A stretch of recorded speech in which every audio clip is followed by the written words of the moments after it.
Hi guys, it's Amanda, your Start Online OGL, and the topic on Start this week is registering for courses.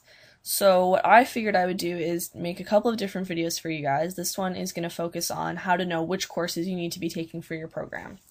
So to start it off, begin at the Guelph website, uoguelph.ca, and then click on Academics here. And you're looking for the academic calendars. The academic calendars contain a lot of useful information. They're generally where you can get most of your questions answered as far as administrative issues, like deferring exams, plagiarism, all of dates, fees, all of that kind of stuff. So you're obviously going to be picking the undergraduate calendar. This link will take you to the current calendar. The archive obviously takes you to the archive. So if you go into the archived calendars, they go back pretty far. These just reflect that there have been different changes made to the programs throughout.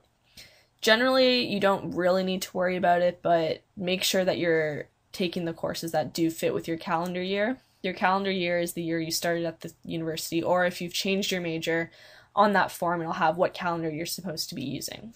So all of you guys should be using the 2008-2009 calendar, so we'll go into that. It also happens to be a lot prettier, which is always a good thing. So over here is the table of contents.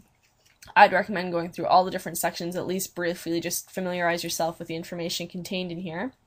But for our purposes today, we are going to go into degree programs.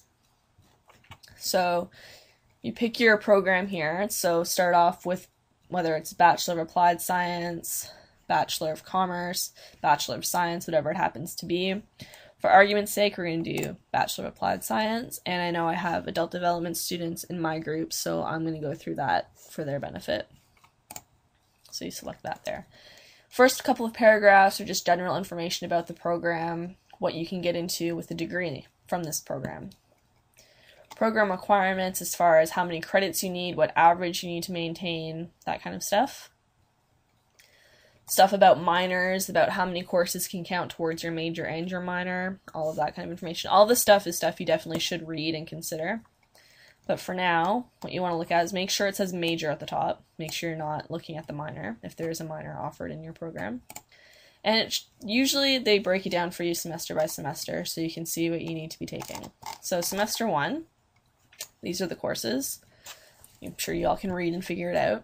If you want to know more information about a specific course, you can click on its course code here, and this handy window will pop up, and it's full of really useful information. So you've got the course code, which is what you put into WebAdvisor when you want to search for it to register, the course title. The letters here represent which semesters it's offered.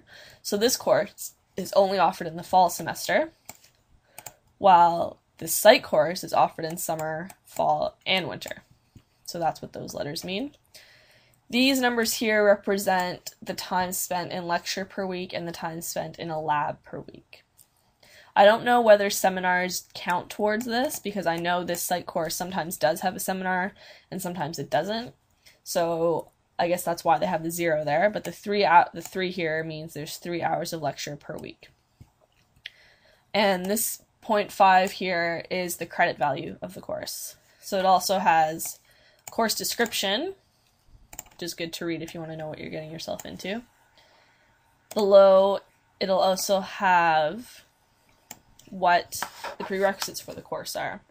Now see, this one says it has 2 hours of lab a week, and I know that this course, when it was offered last winter, did not have any lab, so I wouldn't bank too much on this second number, but the first number is generally pretty accurate. So there's the prerequisite. You can click on that and get through its description.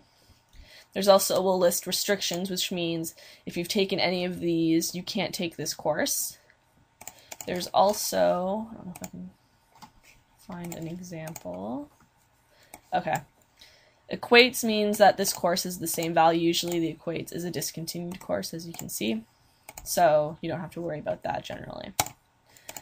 So hopefully that helps. And the other thing I wanted to do is go through the environmental governance program, just because it's laid out slightly differently as the arts programs tend to be. The arts programs tend to give a lot more freedom and don't generally lay it out semester by semester for you. So if we go into that, again, same sort of blurb, what you can get into, all that kind of stuff. So here we go, the major. So this is what you need to take, all of these, and then from here you get to pick between these two different ones. So it's kind of a little more intimidating at first, but you'll find there's a lot more freedom and you'll get to make a lot more decisions and choose courses catered towards your own interest. It also provides a lot more freedom for getting a minor. If that's something you're interested in, you'll definitely have the electives to do that, especially if you start planning ahead and you can get it done in your 4 years. So what I would recommend is to look at the 1000 level courses, figure out when those are offered, work towards those for your first year for sure. And if you have additional questions about what you can take to sort of fill in the gaps, I would say contact your program counselor, and I'll have a link up for who that person is so you can find their email address. They're also really good for if you know what sort of career you want to get into, but you're not sure what sort of courses you should be taking that will gear you towards that. They're a good person to talk to about that. Just if you're not sure if your program is the right program for what you want to be doing, all of that sort of stuff, they're the person you want to go talk to. So hopefully that helps people figure out what they need to be taking both now, and you can figure it out for yourself later on. And as always, any questions, email me, go on the forum, hopefully chat will be working soon. You can hop into the chat, and thank you.